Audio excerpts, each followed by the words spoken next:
नमस्कार. दर शनिवारप्रमाणे पुन्हा एकदा आपण इथे जमलेलो आहोत. आज 2022 वर्षाचा पहिला दिवस आहे, त्यामुळे सगळ्यांना नवीन वर्षाच्या शुभेच्छा. आणि आज आपण तिसऱ्या अध्यायाच्या 21व्या श्लोकापासून पुढे सुरू करू. तर अवनीताई आलेले आहेत पुन्हा इथे एक आठवड्याच्या सुट्टीनंतर. अवनीताई 21 ते 25 आपण 5 श्लोक जर म्हटले तर फार छान होईल. गो हेड प्लीज. Yes. यद्यदाचरते श्रेष्ठस्तत्तदेवेतरो जनः स यत्प्रमाणं कुरुते लोकस्तदनुवर्तते। न मे पार्थास्ति कर्तव्यं त्रिषु लोकेषु किंचन नानवाप्तमवाप्तव्यं वर्त एव च कर्मणि। यदि ह्ययन्न वर्तेय जातु कर्मण्यतन्द्रितः मम वर्त्मानुवर्तन्ते मनुष्याः पार्थ सर्वशः। उत्सीदेयुरिमे लोका न कुर्यां कर्म चेदहम् संकरस्य च कर्ता स्यामुपहन्यामि माः प्रजाः। सक्ताः कर्मण्य विद्वांसो यथा कुर्वन्ति भारत कुर्यात् विद्वांस तथा सक्तः चिकीर्षुर्लोकसंग्रहम्। वंडरफुल. तर 21वा श्लोक आपण मागच्या वेळेस घेतला होता आणि त्यावर थोडंसं चिंतन केलं होतं, परंतु ते जितकं व्हायला हवं होतं तितकं झालं नाही असं मलाच वाटलं. म्हणून तो श्लोक आपण पुन्हा घेऊ आणि त्या श्लोकावर जर आपण जास्त चिंतन केलं तर त्यांनी नुकसान तर काहीच नाहीये. आणि आपल्याला कशी घाई आहे?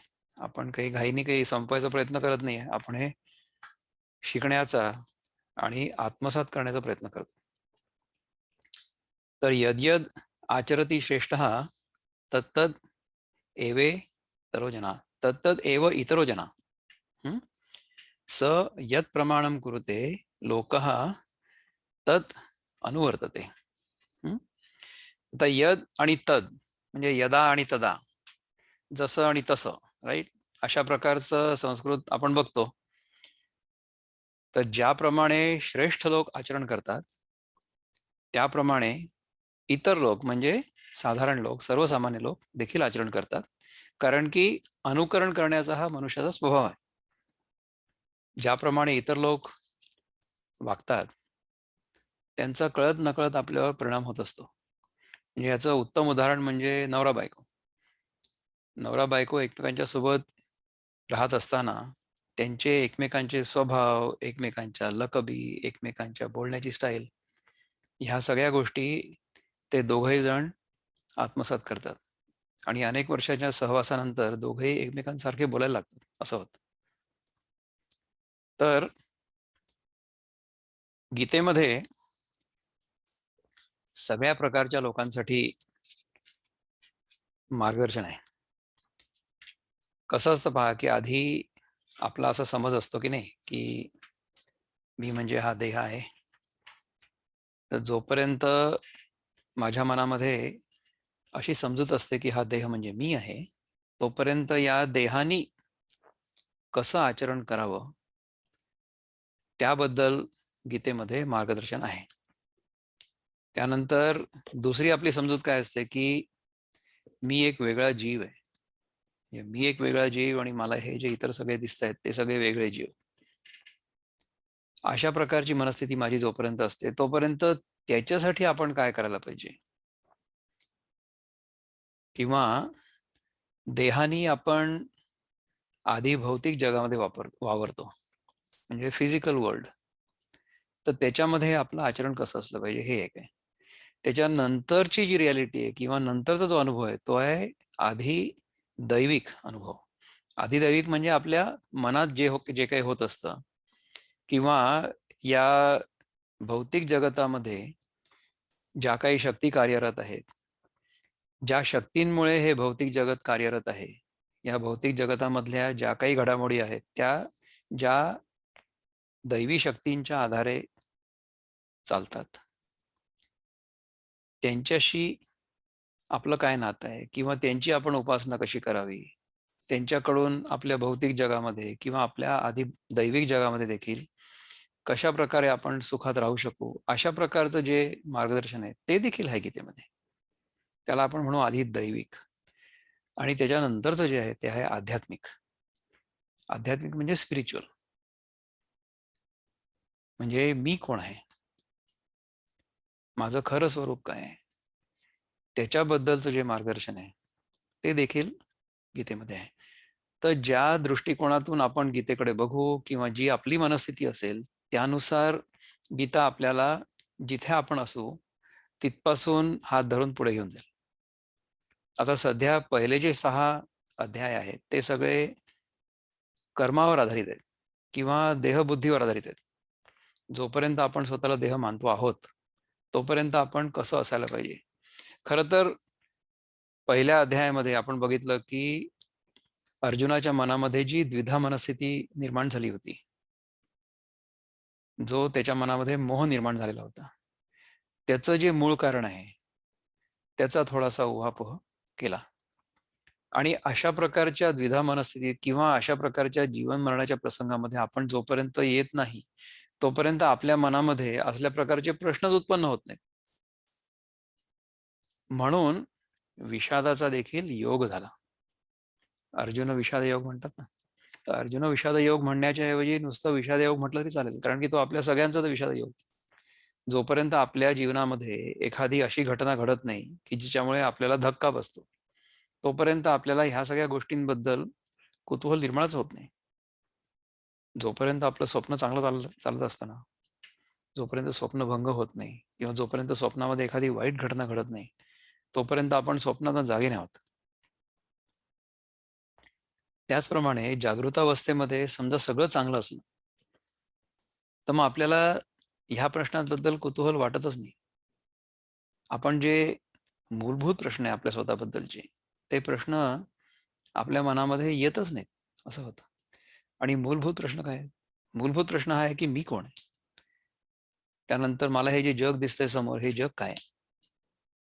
आणि ज्याप्रमाणे कुठलीही गोष्ट अशीच उगाच अस्तित्वात येत नाही, ती वस्तू करण्याच्या मागे किंवा ती प्रगट होण्याच्या मागे कोणातरी हात असायला पाहिजे. म्हणजे माझ्या हातात हे पुस्तक आहे, तर हे पुस्तक कोणीतरी छापलं ना, कुठल्या तरी छापखान्यामध्ये तयार झालं ते, त्याच्या आधी कोणीतरी कागद तयार केला. त्यामुळे करणारा कोणीतरी असतो ना. प्रत्येक वस्तू जी आपल्याला दिसते त्याच्या मागे कोणीतरी करणारा आहे. तर हे सगळंच्या सगळं मला जे जग दिसतंय हे करणारा कोण आहे? तर ते करणारा म्हणजे ईश्वर आहे असं आपल्याला लोक सांगतात, आणि आपल्यालाही असं वाटतं की हा हे तयार करणारा म्हणजे कोणीतरी खूप मोठा असा माणूस असला पाहिजे की ज्यांनी हे सगळं तयार केलं. तर त्याला आपण देव म्हणायला लागतो, ईश्वर म्हणायला लागतो. हा कोण आहे? आणि हे सगळं व्यवस्थित करण्यासाठी आपल्याला करायचं काय? आध्यात्मिक साधना काय? आपल्या जीवनामध्ये आपण राहायचं कसं? What is the art of living? हे सगळे प्रश्न जेव्हा आपल्या मनामध्ये यायला लागतात तेव्हा आपण खरे आपल्या आध्यात्मिक मार्गावर चालायला लागतो. तोपर्यंत आपण टाइमपास करत असतो, म्हणजे we get blown away from one place to another असं होतं. पण जेव्हा हे प्रश्न आपल्या मनामध्ये यायला लागतात, आणि हे केव्हा यायला लागतात? जेव्हा एखादा धक्का बसतो, स्वप्नातून आपण जागे होतो. मग आपण विचारतो की अरे, मी तर सगळं इतकं चांगलं राहत होतो आतापर्यंत, माझ्याच जीवनामध्ये अशा प्रकारचा प्रसंग का बरं आला? हा प्रश्न चुकीचा आहे. प्रत्येकाच्या जीवनामध्ये असल्या प्रकारचे प्रसंग येतात. आपल्या जीवनामध्ये चांगले पण प्रसंग आले, वाईट पण प्रसंग आले.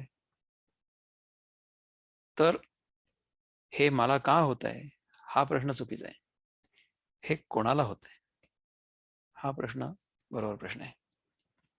जर आपण तो प्रश्न विचारायला लागलो तर आपण या गीतेच्या अभ्यासासाठी तयार आहे. तर ह्याच्यामध्ये अजूनही आपण देहबुद्धीमध्ये आहोत ना.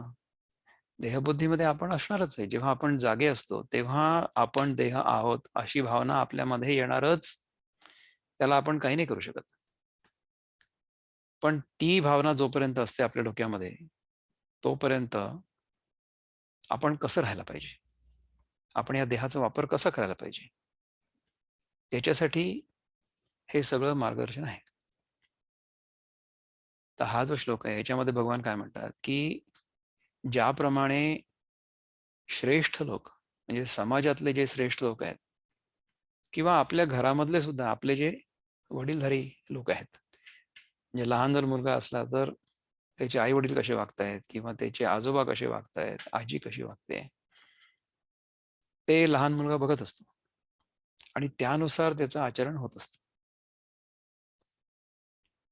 माझ्या लहानपणीची गोष्ट अशी आहे की माझ्या वाढत्या वयामध्ये मला माझी आईची आई बघायला मिळाली. माझ्या वडिलांची आई माझा जन्म होण्यापूर्वीच हे जग सोडून निघून गेलेली होती. त्यामुळे मला वडिलांचे वडील आजोबा म्हणून मिळाले, परंतु आईची आई आणि आईचे वडील हे दोन्ही मिळाले. माझ्या आईची आई मी 8 वर्षाचा असताना साधारण ती वारली. तर पहिले 8 वर्ष मला ती चांगली आठवते आणि ती अतिशय साध्वी होती. तिला 10 मुलं झाली होती. दशपुत्रा. म्हणजे मुलं म्हणजे फक्त मुलं म्हणजे मेल चाइल्ड पुत्र नाही, मुली पण होत्या. त्यांना मला असं वाटतं 5-5 झाल्या होत्या. त्यापैकी 5 मुली आणि 2 मुलं जिवंत राहिले. तर मला 2 मामा आणि 4 मावश्या होत्या. त्यातल्या आता 1 मावशी फक्त जिवंत आहे. बाकी सगळे एक-एक करत गेले. परंतु आजी मला अजूनही आठवते आणि आजी ज्या दिवशी गेली ती वटसावित्रीच्या दिवशी गेली. वयाचे 60 वर्ष पूर्ण झाल्यानंतर 61व्या वर्षामध्ये तिच्या आयुष्यामध्ये जो वटसावित्रीचा सण आला, त्या वटसावित्रीच्या दिवशी तिने देह ठेवला. तर ती चांगल्या दिवशी पुढे गेली आणि ती सती सावित्री सारखीच जगली. तर तिने काही खूप माझ्यावर संस्कार केले असं मी म्हणणार नाही, कारण की मी तर आमच्या घरी राहत होतो आणि आजी आजीच्या घरी होती. पण तिच्याकडे जेव्हाही जाण्याचा प्रसंग यायचा तेव्हा ती ज्या प्रेमाने सगळ्या नातवंडांना वागवायची, ते बघून तिच्याकडे बघितल्यानंतर आपल्याला एक प्रेमाची भावना आपोआप निर्माण व्हायची. आणि नंतर मोठं झाल्यानंतर मग आम्हाला लक्षात आलं की त्यांचं आयुष्य किती खडतर होतं. माझे आजोबा स्वातंत्र्य संग्रामामध्ये पडल्यामुळे त्यांच्या वाट्याला काही फारसं ऐश्वर्य किंवा संपत्ती वगैरे कधीच काही आला नाही. साधा साधा त्यांचा संसार होता, साधं जीवन ते जगले आणि पैशाची नेहमी मारामार असायची. पण त्या सगळ्या ह्याच्यात देखील एवढा सगळा प्रपंच त्यांनी चालवला, नेटकेपणाने चालवला आणि कुठल्याही प्रकारे मनामध्ये वाईटपणा न येता, कुठल्याही प्रकारची कटुता मनामध्ये न येता तिने तो सगळा प्रपंच केला. अशा प्रकारच्या व्यक्तींकडे आपण जेव्हा बघतो, विशेषतः आपण जेव्हा लहान असतो तेव्हा, तेव्हा आपल्या मनावर जे काही संस्कार होतात, ते संस्कार शेवटपर्यंत टिकतात. तर तिचे यजमान म्हणजे माझ्या आईचे वडील, ते पत्रकार पण होते, वक्ते होते, शिक्षक होते. त्यांनी शाळेमध्ये शिक्षकाचा म्हणजे शिक्षकाचा पेशा पण केला काही दिवस. त्यांनी एक कुठला तरी व्यवसाय पण केला होता. नंतर उत्तम लेखक आणि वक्ते असल्यामुळे ते नागपूर टाइम्सचे संपादक होते काही दिवस. आणि नंतर सुद्धा वर्तमानपत्रांमध्ये लेख लिहिणं किंवा पत्र लिहिणं वगैरे अशा प्रकारचं काम त्यांचं अगदी वयाच्या 84व्या वर्षापर्यंत सुरू होतं. ते ज्या दिवशी गेले, तेव्हा महाशिवरात्र होती. श्रावणातला शेवटचा सोमवार पण होता. ते देखील चांगल्या दिवशी पुढे गेले. त्यांनी त्यांच्या जीवनाच्या शेवटच्या आठवड्यात प्रायोपवेशन केलं. प्रायोपवेशन म्हणजे जेव्हा त्यांना लक्षात आलं की आता हा देह फार काळ टिकणार नाही, तेव्हा त्यांनी अन्न पाणी सोडून दिलं आणि मग हळूहळू त्यांचं शरीर शांत होत गेलं. तर हा 5-7 दिवस हा प्रसंग घडला, माझ्या डोळ्यासमोर घडलेला. तेव्हा मी कॉलेजमध्ये होतो. तर ज्या दिवशी ते गेले, त्या दिवशी सकाळी वर्तमानपत्रामध्ये त्यांचं पत्र छापून आलं. फक्त 2च ओळींचं. त्याच्यामध्ये त्यांनी लिहिलं होतं की ज्या कोणाला माझं उपांत्य दर्शन घेण्याची इच्छा असेल त्यांनी आज येऊन जावं. कारण की त्याच्यानंतर जर आलेत तर मग अंत्यदर्शनच होईल, उपांत्य दर्शन नाही होणार. माझं उपांत्य दर्शन घेण्याची ज्यांना इच्छा असेल त्यांनी मला भेटण्यासाठी येऊन जावे, असं एकाच ओळीचं पत्र त्यांनी लिहिलं होतं. आणि ते नागपूर टाइम्सनी, तरुण भारताने पण छापलं होतं. आणि खरं तर हे गांधींच्या सत्याग्रहात आणि काँग्रेस विचारसरणीचे असे होते. आणि तरुण भारत हा जो नागपूरचा पेपर होता, वर्तमानपत्र, त्याच्यामध्ये राष्ट्रीय स्वयंसेवक संघाची विचारसरणी नेहमी प्रतिपादित केली जायची किंवा केली जाते अजूनही. आणि विचारसरणीमध्ये जरी मतभेद असले तरी सुद्धा एकमेकांबद्दल अतिशय आदर होता. तरुण भारताचे संपादक होते मागो वैद्य, जे आता यावर्षी मला असं वाटतं 100 वगैरे झाल्यानंतर गेले. ते मुद्दाम माझ्या आजोबांना जाण्यापूर्वी येऊन भेटून गेले. आणि त्या दिवशी नंतर ते दुपारपर्यंत, संध्याकाळपर्यंत गेले, म्हणजे त्यांनी देह सोडला. तर दुसऱ्या दिवशी तरुण भारतात जो राष्ट्रीय स्वयंसेवक संघाकडे झुकणारा पेपर किंवा वर्तमानपत्र होतं, त्या वर्तमानपत्रामध्ये पहिल्या पानावर अर्ध पान त्यांचा मोठा फोटो आणि मोठा अग्रलेख त्यांच्यावर होता. तर अशा प्रकारचा आदर एकमेकांबद्दल असणं हे त्या पिढीतल्या काँग्रेस विचारसरणीच्या लोकांमध्ये आणि राष्ट्रीय स्वयंसेवक संघाच्या विचारसरणीच्या लोकांमध्ये मी स्वतः प्रत्यक्ष बघितलेलं आहे. त्यामुळे आपलं आचरण कसं असावं, वैचारिक मतभेद असलेल्या लोकांबद्दल सुद्धा अशा प्रकारचं आचरण ज्यांनी बघितलं असेल त्याचं जीवन पुढे गेल्यानंतर कसं असेल हे मी माझ्याच जीवनाकडे बघून जेव्हा विचार करतो तेव्हा मला जाणवतं. तर ही जी माझ्यामधली प्रवृत्ती आहे की सगळ्या विचारसरणींना आपण सन्मानपूर्वक ऐकून घ्यावं आणि त्यातून आपल्याला जो मार्ग निवडायचा असेल तो आपण निवडावा, कोणावर बोचरी टीका न करता. हे ज्यांच्याशी आपलं पटत नाहीये त्यांना आपण जर समजावून सांगू शकलो आणि ते जर ऐकण्याच्या मनस्थितीत असले तर आपण जरूर त्यांना सांगावं. परंतु ते जर ऐकण्याच्या मनस्थितीत नसले तर आपण त्यांना सोडून द्यावं. त्यांना जेव्हा केव्हा सत्य कळेल तेव्हा ते ह्या मार्गावर येतील, असा माझा नेहमीच ठाम विश्वास राहिलेला आहे, अजूनही आहे. आणि जितका जास्त मी अद्वैताचा अभ्यास केला, चिंतन केलं आणि अनुभवावर आधारित जे काही मनन झालं, त्याच्यानंतर असं लक्षात आलं की अद्वैत जे शंकराचार्यांनी आपल्याला सांगितलेलं आहे ते सत्य आहे. त्याच्या व्यतिरिक्त जे काही आहे ते आपल्याला अद्वैताकडे नेणारं जोपर्यंत आहे तोपर्यंत चांगली गोष्ट आहे. किंवा किमान अद्वैतापर्यंत तरी नाही पोचलो आपण तरी सुद्धा आपलं मन शांत झालं पाहिजे. आपलं मन शांत होण्याकडे आपला अभ्यास आपल्याला घेऊन जातो आहे किंवा नाही, हे महत्वाचं आहे.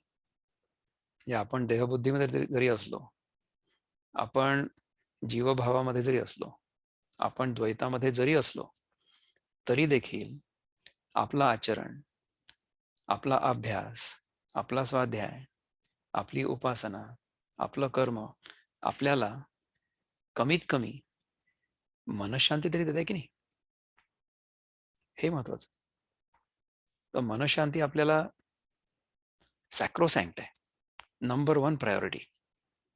कारण की आपली कुठलीही गोष्ट आपण जी करतो ती ती कशा करता असते की त्याच्यामुळे आपल्याला समाधान वाटावं. तर मनाचं समाधान ही ह्या जगामधली सर्वोत्तम, सर्वश्रेष्ठ वस्तू आहे. काहीही झालं तरी सुद्धा आपल्या मनाचं संतुलन आणि आपल्या मनाचं समाधान कधीही ढळायला नको.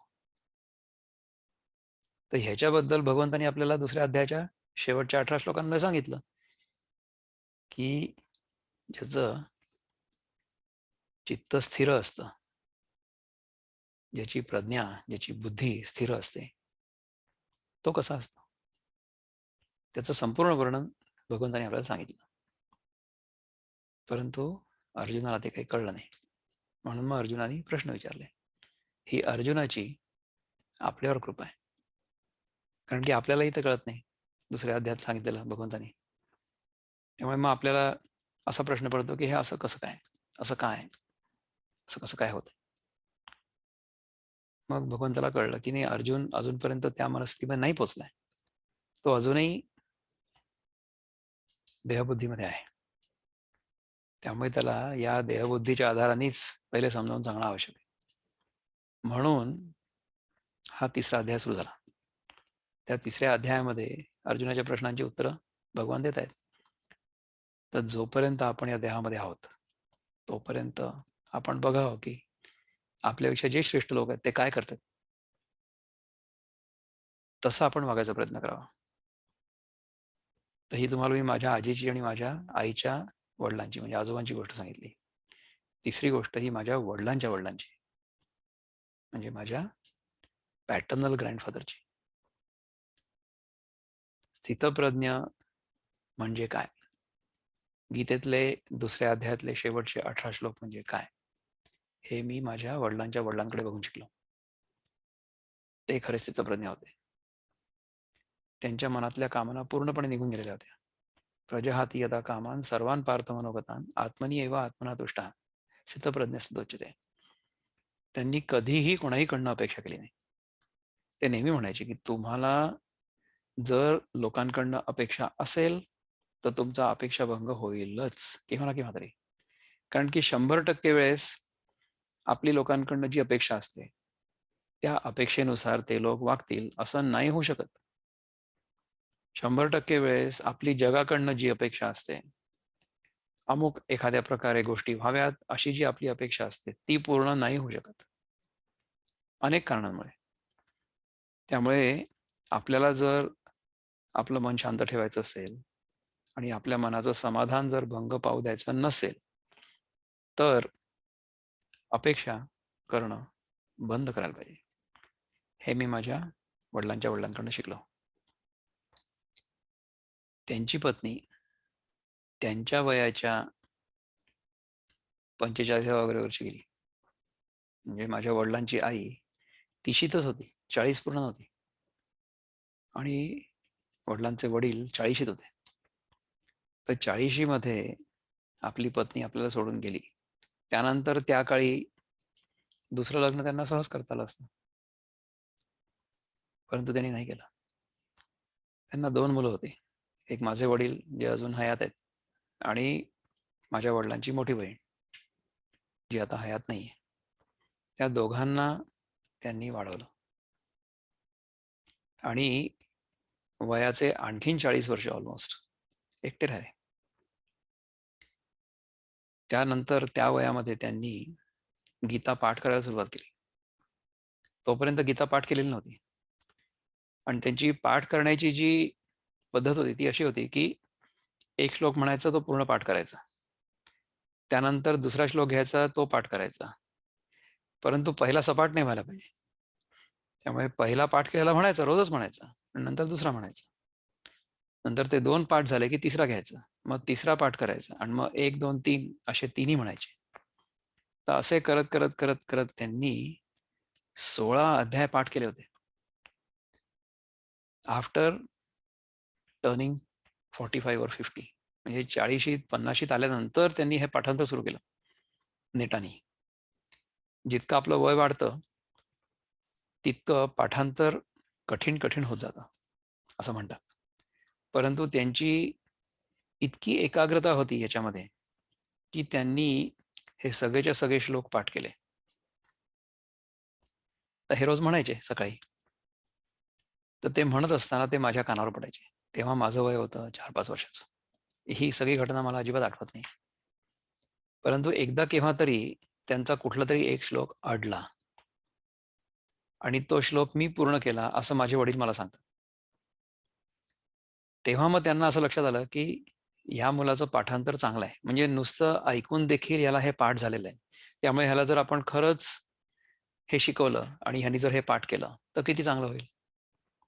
तर त्यांनी मला जे 2 छोटे छोटे अध्याय आहेत ते पहिले शिकवले. 12वा अध्याय 20 श्लोकांचा, 15वा अध्याय 20 श्लोकांचा आणि स्थितप्रज्ञाची लक्षणं म्हणजे दुसऱ्या अध्यायातले शेवटचे 19 श्लोक. 19 म्हणजे कुठला? जो 54वा श्लोक आहे तो म्हणजे अर्जुनाचा प्रश्न आहे. स्थितप्रज्ञस्य का भाषा समाधिस्थस्य केशव स्थितधी किम प्रभाषेत किमासीत व्रजेत किम. हा स्थितप्रज्ञ चालतो कसा, बोलतो कसा, कुठल्या आसनावर तो अधिष्ठित आहे, हे सगळं तू मला कृपा करून सांग, असं अर्जुन भगवंताला विचारतोय. हा 54वा श्लोक आहे. आणि मग त्याच्यानंतर 55 ते 72 हे 18 श्लोक जे आहेत त्या 18 श्लोकांमध्ये स्थितप्रज्ञ कसा असतो त्याच्याबद्दल भगवंतांनी सांगितलं. आणि त्याचं आचरण माझ्या वडिलांच्या वडिलांच्या जीवनात मला बघायला मिळालं, माझ्या आजोबांच्या जीवनात. तर ह्या 3 श्रेष्ठ लोकांच्या आचरणातून मी जे काही शिकलो, म्हणजे माझ्यामध्ये जे चांगलं आहे किंवा जे चांगलं कोणाला दिसत असेल तर हे ह्या 3 आजोबांच्या जीवनातनं माझ्यामध्ये उतरलेलं आहे. आणि बाकी ज्या काही त्रुटी आहेत, जे काही इम्परफेक्शन आहे ते सगळं माझं आहे, कारण की ते मी मागून घेऊन आलो ना. तर मला घडवण्याचं काम ह्या तिघांनी केलं. त्याच्यानंतर माझे जे शिक्षक होते, म्हणजे मला अजूनही दुसऱ्या वर्गामध्ये मला ज्या बाईंनी शिकवलं त्यांचं नाव आठवतं. त्यांचं नाव होतं कावळे. त्या कावळे बाईंनी मला दुसऱ्या वर्गात शिकवलं.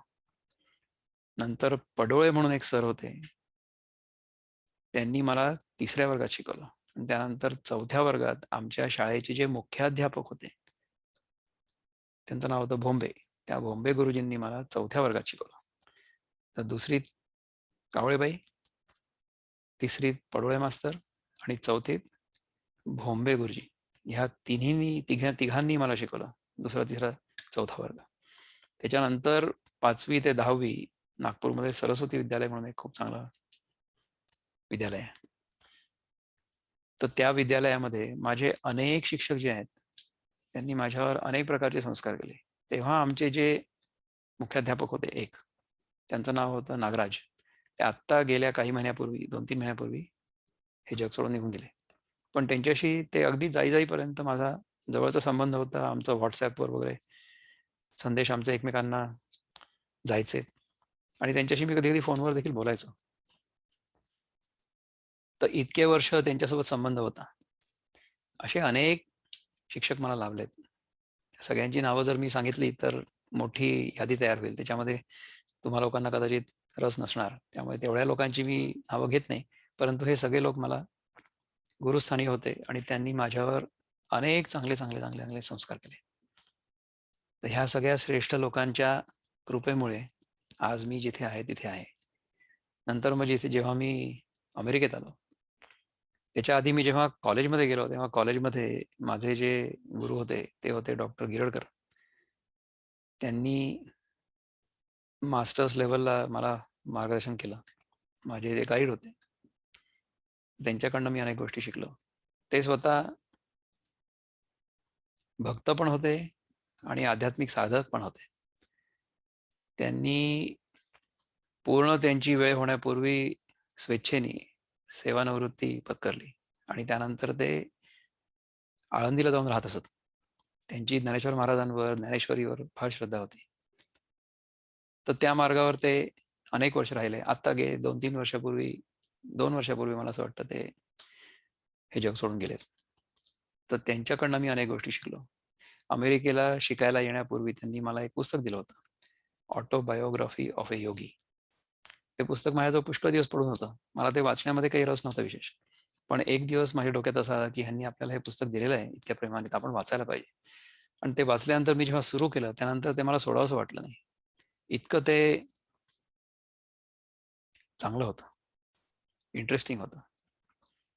आणि त्याच्यामध्ये अनेक छोट्या छोट्या संतांबद्दलच्या गोष्टी आहेत. म्हणजे त्या ऑटोबायोग्राफी योगी ऑफ ए योगीमध्ये त्यांनी स्वतःबद्दल विशेष लिहिलेलंच नाहीये. परमहंस योगानंदांचं पुस्तक आहे ते, त्याच्यामध्ये त्यांची स्वतःची आत्मकथा नाहीच आहे. त्यांच्या जीवनामध्ये अनेक लोक जे आले आणि त्या अनुभवांमधनं ते काय शिकले ह्याच्याबद्दल जास्त विवरण आहे. त्याच्यामध्ये एक कथा आहे गिरीबाला नावाच्या एका साध्वीची. Giribala the saint who never ate. म्हणजे त्या गिरीबालेनी अनेक वर्ष काही अन्न खाल्लंच नव्हतं, उपवास. तर त्याच्यातनं जी काही प्रेरणा माझ्या डोक्यामध्ये होती, ती प्रेरणा घेऊन गेले 3-4 वर्ष मी अनेक प्रकारचे प्रयोग केलेले आहेत. त्याच्याबद्दल आपण बोललोही होतो 3-4 आठवड्यांपूर्वी, नाही का? जेव्हा आपण अन्नात भवन्ति भूतानी हा श्लोक घेतला होता, तेव्हा त्याच्याबद्दल आपण बोललो होतो. तर ही सगळी कहाणी झाल्यानंतर इथे जेव्हा मी अमेरिकेत शिकायला आलो, पीएचडी करायला एन्व्हायरमेंटल इंजिनिअरिंगमध्ये, तेव्हा माझे जे गुरु होते त्यांचं नाव होतं क्लिफ रँडल. म्हणजे आहेत ते अजूनही, माझ्या वडिलांपेक्षा 1-2 वर्ष लहान आहेत. तर ते देखील अतिशय भाविक आणि ईश्वरावर नितांत श्रद्धा असणारे, म्हणजे जगातल्या नामवंत पहिल्या 5 ते 10 एन्व्हायरमेंटल इंजिनिअरिंग शिक्षक यांच्यामध्ये त्यांची गणना होते. तर त्यांच्याजवळ मला शिकण्याची संधी मिळाली. ते जरी ख्रिश्चन होते आहेत आणि ख्रिश्चन परिवारामध्ये त्यांचा जन्म झालेला असला, त्यांचे वडील तर धर्मप्रसारक होते, मिशनरी. परंतु यांनी मला कधीही अशी सक्ती केली नाही, तो ख्रिस्ती धर्माचा स्वीकार कर म्हणून. कधीच नाही. ते स्वतः धार्मिक आहेत आणि ते नेहमी म्हणजे कधीही अगदी बाहेर खानावळीत जरी जाऊन जेवलेत रेस्टॉरंटमध्ये, तरी सुद्धा जेवण्यापूर्वी हात जोडून नमस्कार करतात आणि आपण जसं श्लोक म्हणतो ना, वदनी कवळ घेता, त्याचं जे काही इक्विव्हॅलंट आहे ख्रिश्चन धर्मामध्ये, ते म्हणतात की देवा तू मला हे अन्न आज दिलेलं आहेस, ह्या अन्नामुळे माझ्या शरीराचं पालनपोषण होऊ दे आणि ज्यांनी ह्या अन्नाला हातभार लावलेला असेल, हात लावलेला असेल, हे अन्न इथे येण्यापर्यंत ज्या कोणी कष्ट घेतले असतील त्यांच्या प्रती माझी कृतज्ञता आणि परमात्म्याच्या प्रती देखील माझी कृतज्ञता, असं म्हणून ते जेवतात अजूनही. तर अशा प्रकारचे जे श्रेष्ठ आहेत, अशा श्रेष्ठ लोकांकडून मला जे काही शिकायला मिळालं त्याच्याबद्दल मी फार कृतज्ञ आहे. आणि आताच्या काळामध्ये ही सगळी आध्यात्मिक आपली जी साधना आपण करतो आहोत त्याच्यामध्ये ज्ञानेश्वर महाराज आहेत. म्हणजे मला जर कोणी विचारलं की तुमचं रोल मॉडेल कोण, तर role model is Dnyaneshwar Maharaj. कारण की ज्या व्यक्तीच्या वयामध्ये, आयुष्यामध्ये इतके कठीण प्रसंग आले, अगदी लहान वयामध्ये, कोवळ्या वयामध्ये किती किती घाणेरडे प्रसंग आले, समाजाने त्यांचे किती हाल केले, मानसिक छळ केले, त्या छळातनं देखील ती व्यक्ती कुठल्याही प्रकारची कटुता मनात न बाळगता बाहेर निघाली आणि पसायदानात लिहिलं की जे खळांची व्यंकटी सांडो. खळ नष्ट हो असं नाही म्हटलं, खळांची व्यंकटी सांडो. म्हणजे मनुष्यामधला जो वाईटपणा आहे, वक्रपणा आहे, व्यंकटी म्हणजे वक्रपणा, क्रुकेडनेस, तो जाऊ देत. ती व्यक्ती तशीच राहू दे, तिला सुधारण्याचा मौका मिळू दे, सुधारण्याची संधी मिळू दे, अशी प्रार्थना करतात ज्ञानेश्वर महाराज. जर अशा माणसाकडनं आपण जर काही शिकलो नाही तर कोणाकडनं शिकणार? आणि हे आपलं भाग्य आहे की मराठी भूमीमध्ये त्यांचा जन्म झाला आणि मराठीमध्ये त्यांनी सगळी गीता आपल्यासाठी सोपी करून ज्ञानेश्वरीच्या रूपाने पुढे ठेवली. तिचा आपण अभ्यास करतोच आहे. त्याच्यानंतर आजच्या काळामधले ऋषितुल्य, मी तुम्हाला माझ्या आजी आजोबांबद्दल सांगितलं, तर माझी जी आत्या होती त्या आत्याचे जे सासरे होते ते म्हणजे आचार्य दादा धर्माधिकारी. ते स्वतः सर्वोदयी विचारवंत होते. He was a king maker in the Congress. मध्य प्रदेशामध्ये त्यांच्या आशीर्वादाशिवाय चीफ मिनिस्टर होऊ शकत नव्हतं. पण ते स्वतः तिजोरी आणि तख्त या दोन्ही पासून दूर राहिले नेहमी. त्यांनी देखील अनेक प्रकारची पुस्तकं लिहिली आहेत. त्यांची अनेक पुस्तकं माझ्या वाचनात आली. तर हे दादा धर्माधिकारी, माझे आजोबा हरिभाऊ पत्तरकिने आणि माझे आईचे वडील म्हणजे माझं कानेटकर, हे तिघेही एकमेकांचे व्याही होते. कारण की दादांची जी नात आहे म्हणजे माझ्या आत्याची मुलगी, ती माझ्या मामांच्या मुलाला म्हणजे कानेटकरांना दिली होती, आहे म्हणजे. तर दादांची नात अण्णांची म्हणजे माझ्या आईच्या वडिलांची नातसून, अण्णांची मुलगी म्हणजे माझ्या आईच्या वडिलांची मुलगी माझी आई, ती म्हणजे पत्तरकिन्यांची सून, आणि पत्तरकिन्यांची मुलगी धर्माधिकाऱ्यांची सून, असे हे तिघही एकमेकांशी जोडले गेलेले होते. तर दादांचे जे आध्यात्मिक गुरु होते ते म्हणजे विनोबा भावे. त्या विनोबा भाव्यांची गीताई आपण वाचतो, नाही का. विनोबांचे गीतेवरचे प्रवचन, गीता प्रवचन म्हणून विनोबांचं एक खूप सुंदर पुस्तक आहे. ते त्यांनी 1932ला जेलमध्ये, धुळ्याच्या जेलमध्ये असताना त्यांनी जी काही प्रवचनं दिली, ती प्रवचनं साने गुरुजींनी लिहून घेतली आणि ती शब्दबद्ध केली आणि त्याचं पुस्तक निघालं. त्याचं नाव आहे गीता प्रवचन आहे. ते पुस्तक मी अनेक वेळा वाचलेलं आहे आणि विनोबांना स्वतः प्रत्यक्ष बघितलेलं आहे. मी जेव्हा 7 वर्षाचा होतो तेव्हा विनोबांचं प्रवचन मी स्वतः आमच्या आत्याच्या घरी ते आलेले असताना ऐकलेलं आहे. तर अशा श्रेष्ठ लोकांच्या सहवासात माझं लहानपण गेलं. आता ही माझी प्रौढी नाहीये, हे माझं भाग्य आहे. आता ह्याच्यानंतर जर मी काही शिकलो नाही तर ते माझं दुर्दैव असेल. पण जर शिकलो तर ती प्रौढी नसून ते माझं भाग्य आहे. तर विनोबा भावे हे माझ्या लहानपणी ज्यांना मी बघितलं, जे 1985 मध्ये हा देह सोडून गेले, त्यांचा देह सोडून गेले, जग सोडून गेले. आणि नंतर आपण जी आणखीन 2 पुस्तकं बघतो, एक तर म्हणजे स्वामी वरदानंद भारती. ते आयुर्वेद महाविद्यालयाचे प्राचार्य होते पुण्याला, आणि तिथून निवृत्त झाल्यानंतर त्यांनी संन्यास घेतला आणि संन्यास घेतल्यानंतर अनेक प्रकारचं चिंतन केलं. ते स्वतः स्वामी झाले. म्हणजे त्यांचं आधीचं नाव होतं अनंत दामोदर आठवले, नंतर स्वामी वरदानंद भारती. त्यांनी संन्यास घेतला, त्यानंतर अनेक प्रकारची पुस्तकं लिहिली आणि त्यांनी ही सगळीची सगळी ज्ञानेश्वरांची मराठी थोडी आता आपल्याला कळायला कठीण आहे ह्या काळात.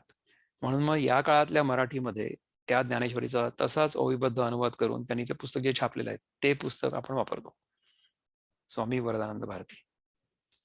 नंतर आपण दुसरं एक जे पुस्तक वापरतो ते म्हणजे भगवद्गीता ॲज इट इज, ते स्वामी प्रभुपादांनी लिहिलंय. प्रभुपाद म्हणजे भक्तिमार्गी चैतन्य महाप्रभूंच्या परंपरेमधले आजकालचे संत, की जे अमेरिकेत येऊन त्यांनी इस्कॉन म्हणून मुवमेंट सगळी स्थापन केली आणि ज्याला आपण हरे कृष्णा मुवमेंट म्हणतो, त्या अनेक लोकांना भक्ती मार्गाला लावलं. तर हे स्वामी प्रभुपाद, त्यांचं आपण भगवद्गीता ॲज इट इज हे पुस्तक बघतो आपल्या संदर्भासाठी. आणि जे माझे चांगले मित्र आहेत किशोर कुलकर्णी, त्यांनी त्यांच्या गुरुच्या आज्ञेनुसार आणि गुरुकृपेने गीतेचा सगळा अनुवाद मुक्तछंद आणि छंदबद्ध हे सगळं केलेलं आहे.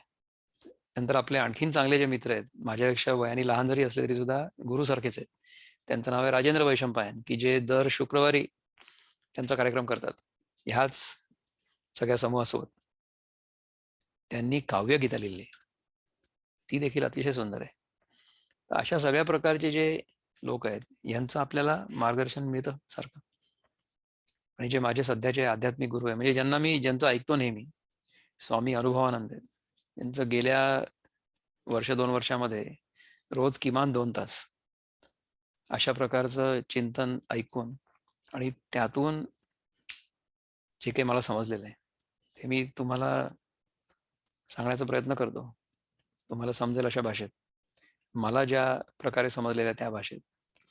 त्यानंतर गेल्या महिन्यात 2 महिन्यापूर्वी न्यूयॉर्कमध्ये वेदांत सोसायटी ऑफ न्यूयॉर्क मध्ये जे हेड प्रीस्ट आहेत स्वामी सर्वप्रियानंद, त्यांच्याकडनं आपण कित्येक गोष्टी शिकलो.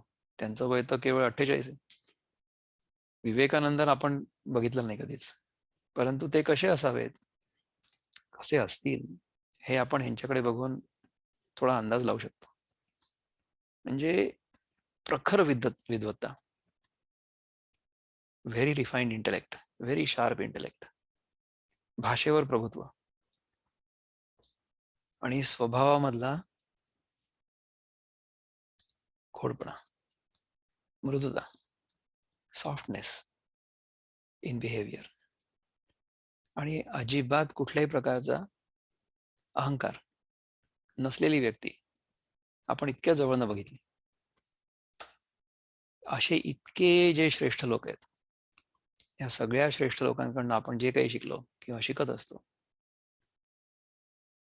तर ते जसं आचरण करतील तशा प्रकारचं आचरण आपण करण्याचा प्रयत्न करतो. यद यद आचरती श्रेष्ठ तत्तद एव इतरो जनः स यत् प्रमाणं कुरुते लोकः तदनुवर्तते तत् अनुवर्तते. अशा प्रकारचं आचरण आपण श्रेष्ठ लोकांकडे बघून करण्याचा प्रयत्न करावा प्रत्येकाने. असं ह्या 2022 वर्षाच्या पहिल्या दिवशी मी तुम्हाला आवाहन करेन, आग्रह करेन आणि विनंती पण करेन. एवढं बोलून मी आत्तापुरतं इथे थांबतो. आपण प्रश्नोत्तर घेऊ. किती चिंतन झालं पहा. जर कोणाला काही प्रश्न असेल तर जरूर विचारा. हात वर करू शकता किंवा अनम्यूट करू शकता स्वतःला आणि विचारू शकता.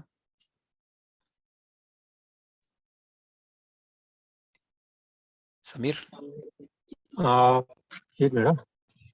हा हॅलो.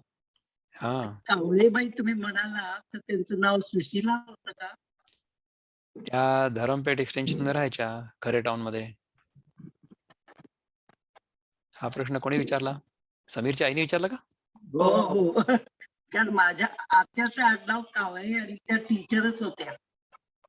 नागपूरला? नागपूरला होते की ते काही मला माहित नाही. तर ह्यांचं पहिलं नाव माझी- काय होतं हे मला माहित नाही खरं सांगायचं तर. आम्ही त्यांना कावळेबाई कावळेबाई म्हणायचो. अच्छा. इथे माझी एक बहीण आहे, तिचं नाव आहे मंजू.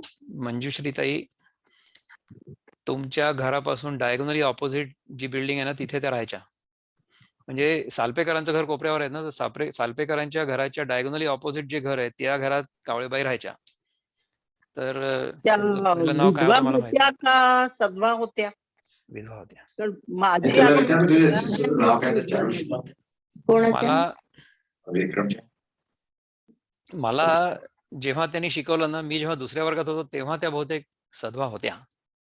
परंतु अच्छा. नंतर मग त्यांचे यजमान गेले. म्हणजे मी त्यांना त्या अगदी म्हाताऱ्या होईपर्यंत जाऊन भेटायचो पुष्कळदा. म्हणजे मी कॉलेजमध्ये जाईपर्यंत सुद्धा त्यांना जाऊन भेटायचो.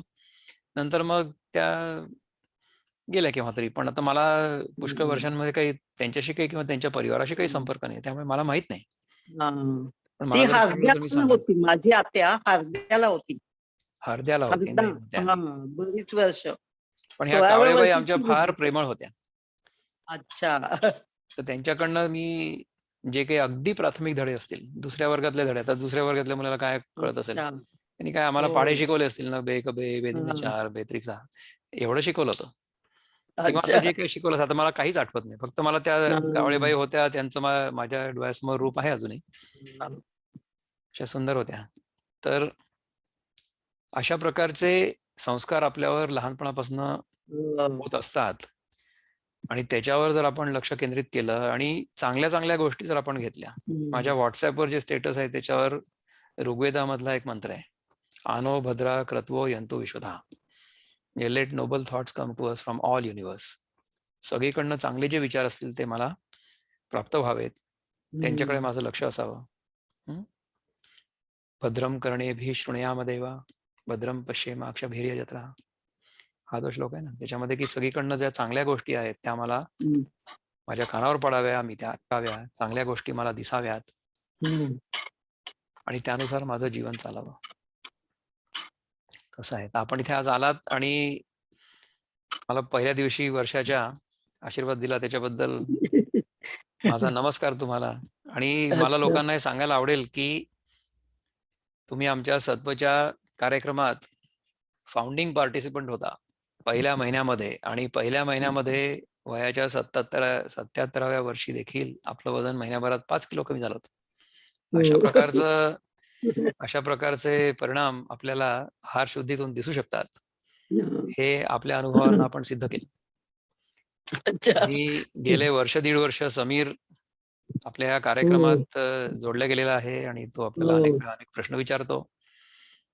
तर त्याच्यामुळे काय होतं की त्या प्रश्नांची उत्तरं देता देता आपली चित्तशुद्धी होते. माझं स्वतःचं जे परसेप्शन आहे ते क्लिअर होतं, क्लॅरिफाय होतं, किंवा आपल्याला जे समजलेलं आहे ते समजावून कसं देता येईल लोकांना, त्याच्यामध्ये माझा सराव वाढतो. तर त्यामुळे समीर देखील माझ्या जीवनामध्ये आहे, याच्याबद्दल मला आनंद आहे. अच्छा. तर समीर, आज काही प्रश्न आहे का आपल्याला? आहे का? ऍक्च्युली आहे, जर बाकी कोणाला. नाही, आपण मग शेवटी घेऊ. आता सध्या एक हात वर केलेला आहे अनघाताईंनी, तर ठीक आपण आहे, अनघाताईंना ठीक आहे. विचारू की त्यांना काय विचारायचंय, मग त्याच्यानंतर मग आपण तुझ्या प्रश्नाकडे येईल. जरूर येईल, नो प्रॉब्लेम. तर अनघाताई, आपण अनम्यूट करा स्वतःला आणि विचारा. अनघाताई. हा, माझा प्रश्न असा आहे की ब्रह्म सत्य जगन मिथ्या असं आपण म्हणतो, बरोबर ना? आणि एकीकडे म्हणतो आपण अहम ब्रह्मास्मी. तर बरोबर आहे. अहम ब्रह्मास्मी म्हटल्यानंतर तो ब्रह्म, अहम मधला ब्रह्म हा या भासमय जगतातला अहम आहे ना, का नाही? खूप चांगला प्रश्न आहे हा, खूपच चांगला प्रश्न आहे. आणि हा प्रश्न अनेक लोकांच्या मनात येतो. ह्याच्या पुढे तुम्हाला काही बोलायचं का? हा, तर माझा प्रश्न असा आहे की ब्रह्म सत्य आहे आणि अहम ब्रह्मास्मी आहे, तर मग अहम साठी असलेलं जगन मिथ्या कसं असू शकतं? खूप चांगला प्रश्न आहे. अहम आणि ब्रह्म ह्याच्यामध्ये अहम ब्रह्मास्मी ही अनुभूती आहे. अहम ब्रह्मास्मी आपण जर म्हटलं किंवा कोणाला तरी सांगितलं तर काय होईल? तर असं होईल की आपण ज्याला ते सांगतो आहोत त्याला आपण सत्य मानलेलं आहे ना. त्यामुळे अहम ब्रह्मास्मी आपण म्हणू नाही शकत. तत्वमसी असं म्हणू शकतो. अहम ब्रह्मास्मी असं वाक्य आपण बोलू नाही शकत. अहम ब्रह्मास्मी या महावाक्याचा आपल्याला अनुभव घ्यायचा असतो आतून, पण ते वाक्य आपण बोलायचं नसतं. समजा एखाद्या माणसाने असं म्हटलं की अहम ब्रह्मास्मी, आणि सगळ्यांना सांगत सुटलं की अहम ब्रह्मास्मी, अहम ब्रह्मास्मी, तर आपण समजायला पाहिजे की अहम ब्रह्मास्मी, आपल्याला भ्रम झालेला आहे. बरोबर नाही. अहम ब्रह्मास्मी ही अनुभूती जेव्हा होते ना, त्याच्यानंतर वाणी पूर्णपणे शांत होते, बोलण्याची गरज पडत नाही.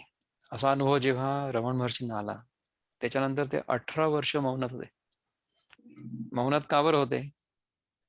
बोलणार कोणाशी? इथे दुसरं कोणी आहे असं वाटतच नाही. तर अहम ब्रह्मास्मी हा अनुभव आहे, आतला अनुभव आहे.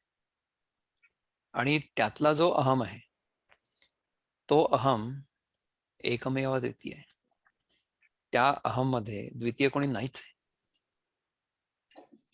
तर त्या अहम ब्रह्मास्मी या भावनेमध्ये किंवा या अनुभवामध्ये जेव्हा जो साधक आहे तो पोचतो, त्याच्यानंतर तो साधक कोणाशी बोलणारच नाही. तो फक्त त्या आनंदात राहील.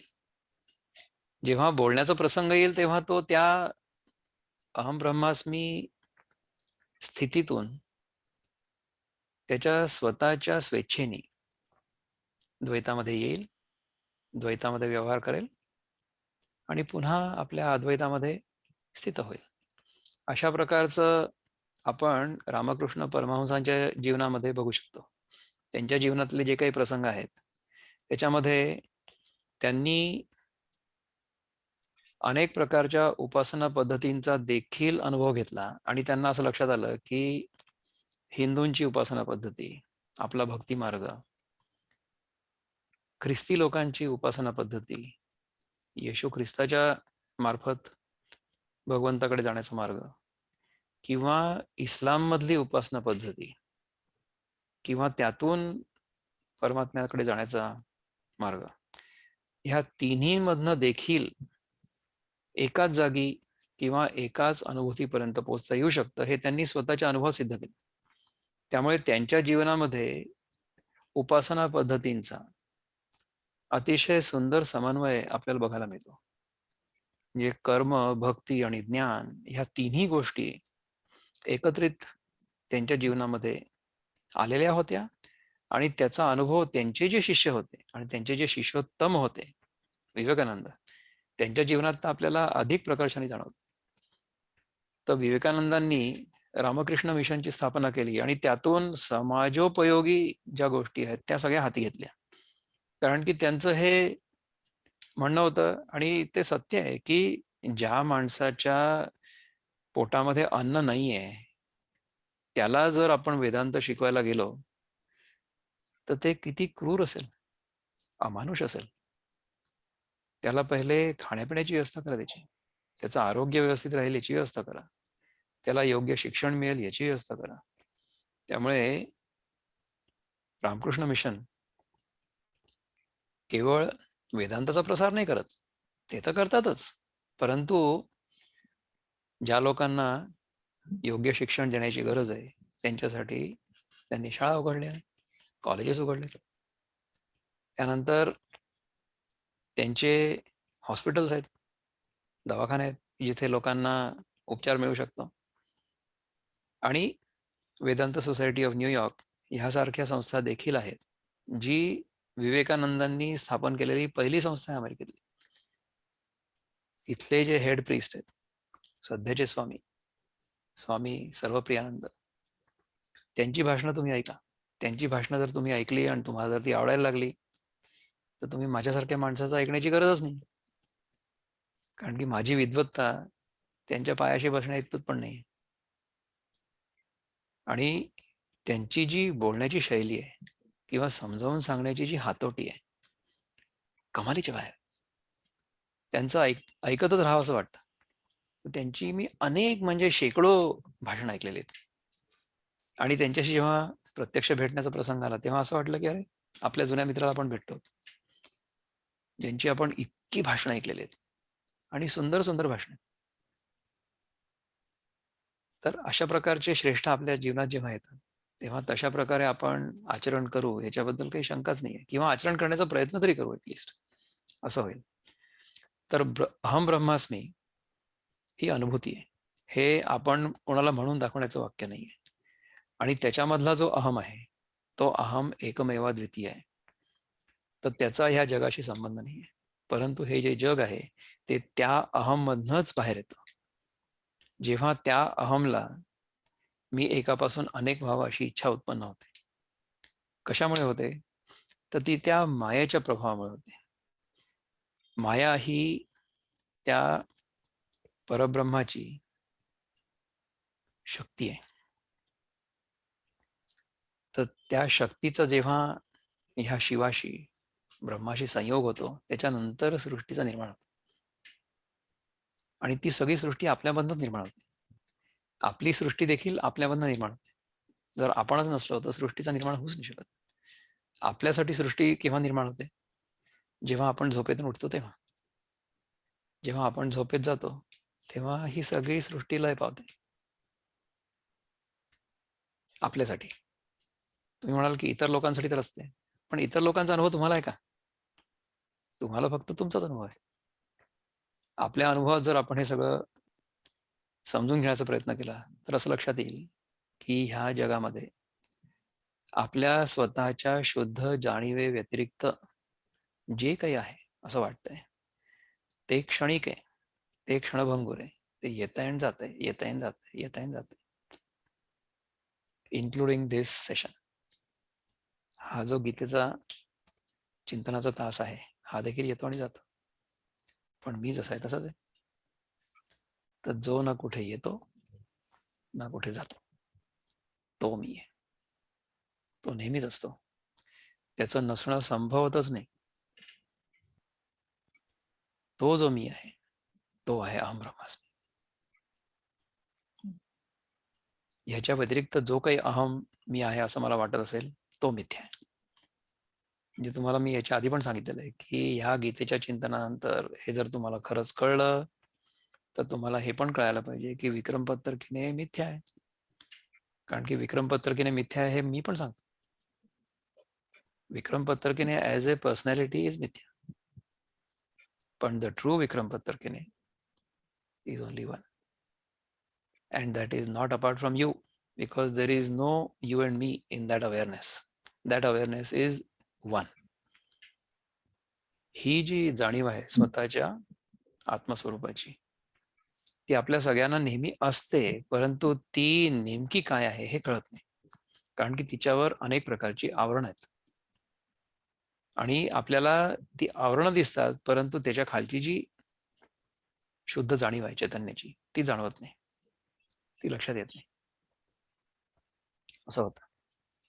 आणि हे सगळं आपल्याला लक्षात येईल ह्या गीतेच्या चिंतनातनं. हे सगळं लक्षात येणार आहे इव्हेंच्युअली. जितकं चिंतन करू आपण जास्त तितकं आपल्याला ते लक्षात येईल. तोपर्यंत आपण चर्चा करत राहू, तोपर्यंत आपण चिंतन करत राहू, तोपर्यंत आपण एकमेकांना, मी तुम्हाला प्रश्न विचारा, मी त्याचे उत्तर देण्याचा प्रयत्न करेन, कधी कधी मी तुम्हाला प्रश्न विचारेन, तुम्हाला उत्तर द्याल, असं होत राहील. ही प्रश्नोत्तर होत राहतील.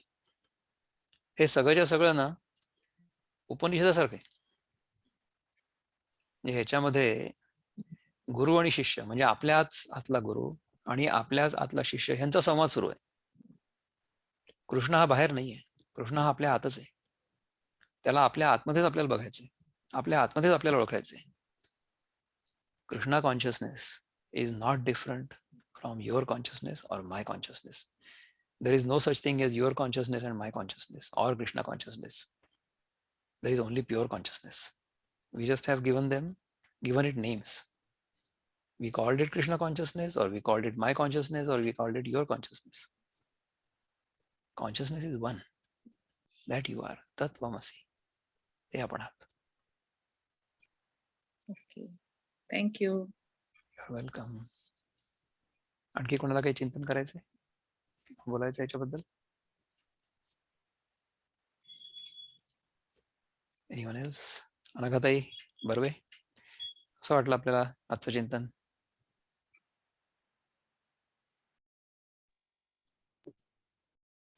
ओके, खूपच छान, बरं वाटलं ना? अगदी फार सुंदर, फार सुंदर. मुख्य म्हणजे असं कोणी प्रश्न विचारला ना तर त्याच्यामधून जे ज्ञान मिळतं ना ते इज मच मोर.